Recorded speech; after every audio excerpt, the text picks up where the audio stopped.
What did I say? I told you Malik Heath and Emmanuel Wilson would make it. Hello, everyone. Welcome back to Packers 101. And today we're going to be briefly going through the Packers' initial 53-man roster. And I'm going to give you my reaction as well as analysis.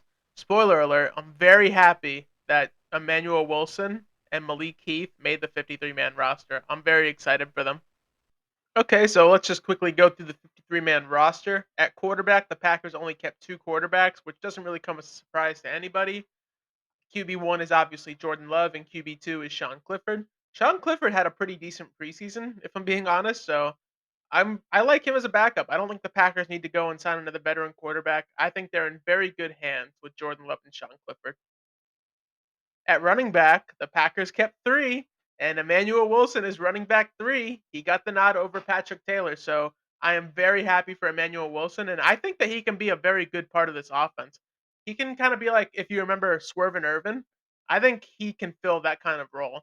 But regardless, running back one is Aaron Jones, running back two is AJ Dillon, and running back three is Emmanuel Wilson. I am very happy with that decision. The Packers decided to keep six wide receivers, which makes sense. Wide receiver one is Christian Watson, then Romeo Dobbs, then Jaden Reed, Malik Heath, Samori Torre, and Dontavian Wicks. Obviously, the two late round wide receivers that we drafted this year. Obviously, with all the receivers that we drafted this year making the roster, I think that this is the right decision. Malik Heath definitely proved that he deserved a roster spot, and I think that with time to shine in the regular season, he'll make some plays. So watch out for Malik Heath this year.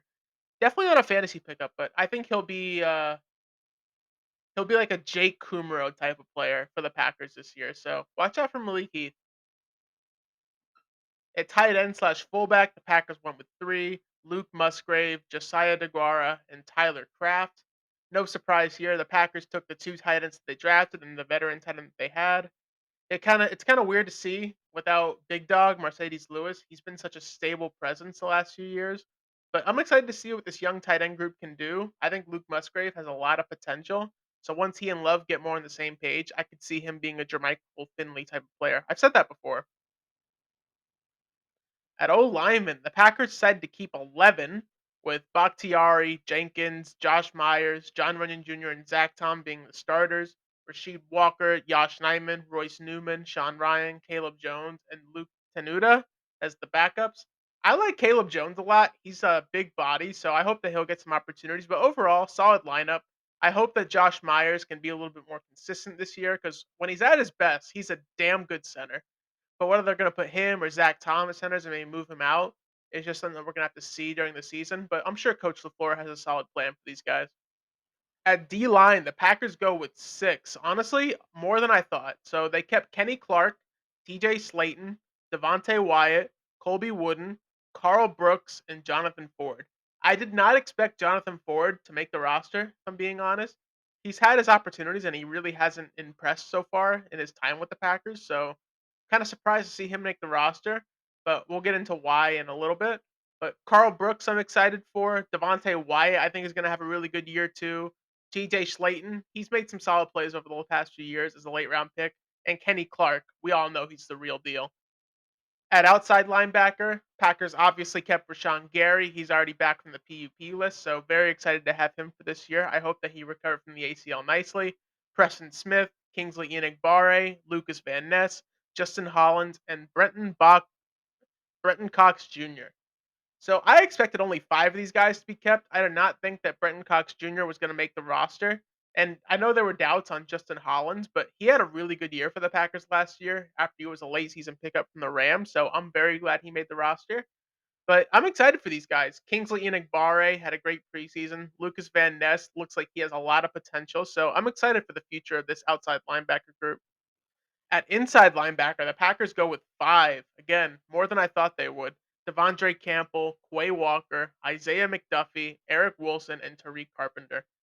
So I think Tariq Carpenter is more for special teams reasons, so that's why he made the roster. I didn't expect Eric Wilson to make it, but the other three, solid presence. Devondre Campbell, ever since we signed him, he's been a great presence, and he earned that 5-year, $50 million contract, which honestly, huge bargain for the Packers. Quay Walker, he was a rookie last year, and while he had some disciplinary issues, his talent on the field speaks for itself. Isaiah McDuffie, late round draft pick from years ago. He can make some plays. He's a solid presence to have, and he doesn't cost much on the cap. At quarterback, it's only four right now. Jair Alexander, obviously, best CB in the league. Rasul Douglas, Keyshawn Nixon, and Carrington Ballantyne. Now, this group will eventually be added to five once Eric Stokes gets back from injury, and I expect that one of the outside linebackers will be cut to make room for that. But solid CB group, I like it, and I think that it's headed in the right direction. Years ago, during the 2016 years, the quarterback position was so weak for the Packers. It's nice that it's a strength now. At safety, the Packers go with five: Darnell Savage, Rudy Ford, Jonathan Owens, Anthony Johnson Jr., and Dallin Levitt. Obviously, Dallin Levitt is a good special teams player, and I see potential for the rest of these guys, so I'm happy with the safety group. It does feel weird that there's no Adrian Amos, but that's just something we're going to have to get used to. He's off with the East Coast Packers now. And at kicker, we're going with Anders Carlson. It's really weird to not see Mason Crosby as the Packers kicker.